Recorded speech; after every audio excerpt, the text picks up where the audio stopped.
All right, let's turn our attention to the Sallah celebrations, which of course are around the corner. The price of rams has increased significantly across the country ahead of the Eid al-Kabir, that's the Sallah celebrations. At the Oluwaga Ram Market in the Ikwaja area of Lagos State, small-sized rams are being sold from a range of 80,000 naira to 100,000 naira, and medium sizes are sold within the range of 120,000 naira to 180,000 naira, while the big size rams sell in the range of 250,000 naira and 350,000 naira. Now, ram is a major symbol in the celebration, and practice of slaughtering is as old as the religion of Islam. Our focus now is on the attendant increase in the price of rams as well as food commodities this Sallah. For further analysis on this, we have joining us Remi Popola. He is an agric expert and a farmer. Thank you so much for joining us, Mr. Popola. Good morning. Good morning to you. Good morning. Yes, now we see that as Sallah approaches, Muslim faithful have bemoaned the hike in the prices of rams and food items against expectations that prices will be more affordable this year. That's compared to what it was in 2021. You'd recall that in 2021, sellers lamented that there was low patronage due to the hike in price. What would you give as the factors responsible for this attendant hike? You see, this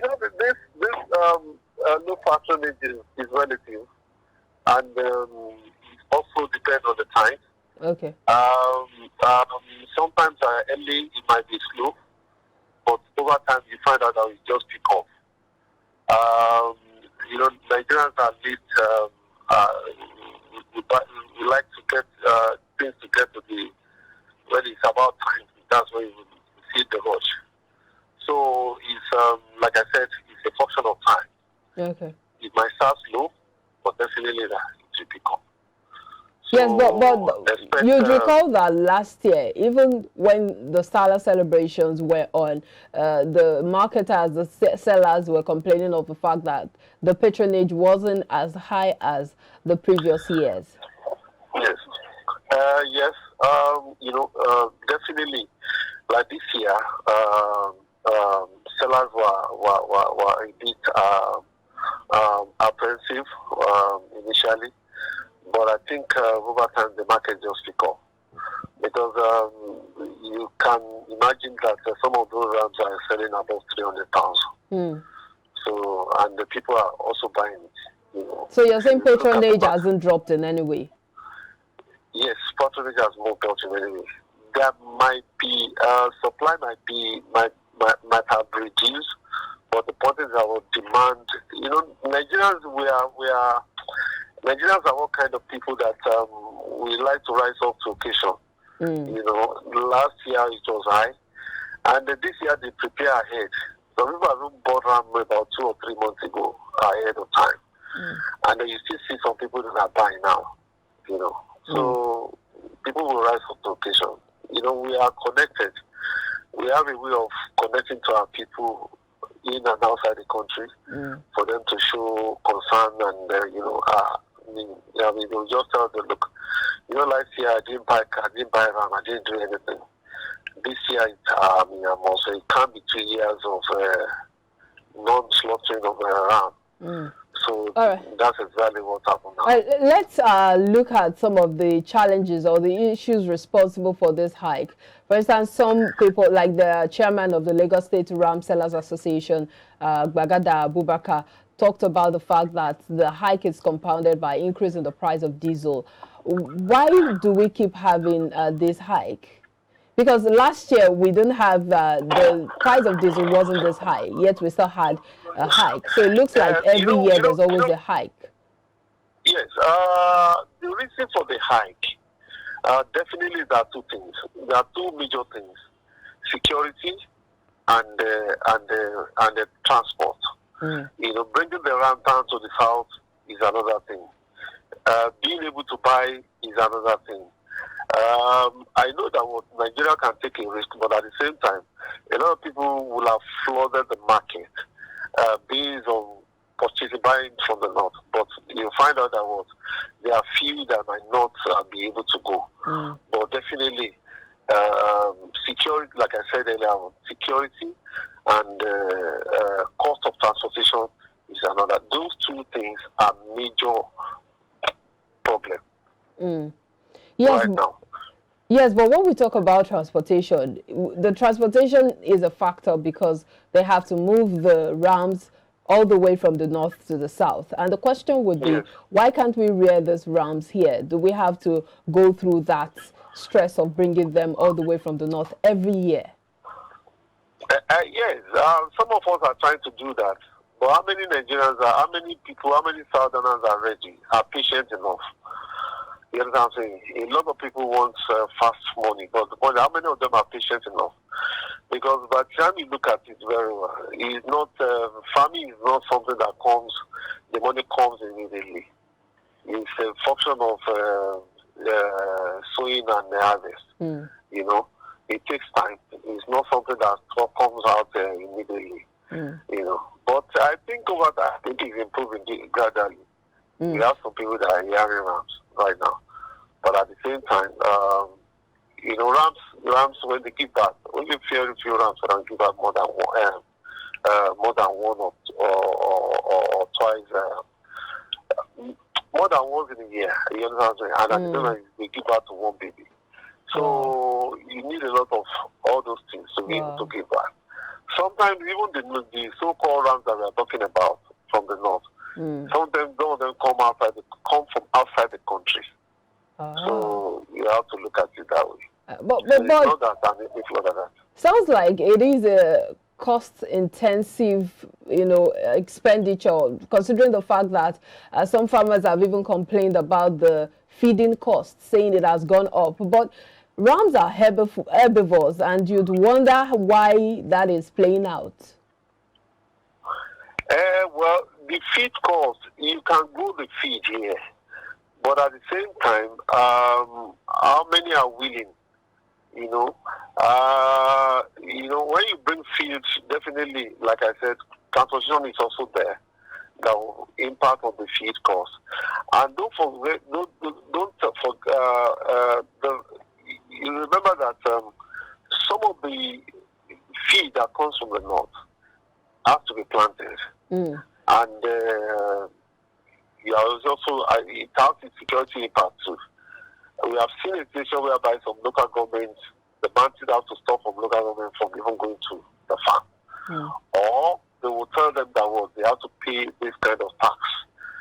And the government takes care of all those things, then we can have relative peace. So, in all things, you find out that those two things are mentioned. Not that some other things are not there. I mean, having part of the feed. Then in the south, labor. How many people are willing in the south to wait, to plant and wait for it, wait for harvest? How many people are willing? It's not a function of 1 day or 2 or 3 days or 1 week. It takes time. So how many people are willing? But is there a particular kind of grass they have to eat? Is there a species of grass that they have to eat, is that quite expensive? Yes, it's not the kind of grass they have to eat, but at the same time, they can eat some of the waste that we have. You know what I'm saying? In addition to the grass, some of the waste, even the waste. Some of these things are domestic animals too. You know what I'm saying? So you can rear them within around us, and that one can be taken care of. The most important thing is that we must all be ready to make it work. But if you look at this hike, it's not just about the hike in the price of ram. There's also a hike in the price of food commodities, from rice to pepper and all of that. What would you say is the relationship between the hike in the price of the rams and the hike in the price of food commodities, especially when it comes to festive seasons like Sallah? It's not only Sallah, it's everywhere. You know, that's why I said festive seasons, not just Sallah, festive seasons. You find out that generally price of things always go up. when it comes to, and that's why you find out that people want to take care of so many people. During that time, people want to buy specially.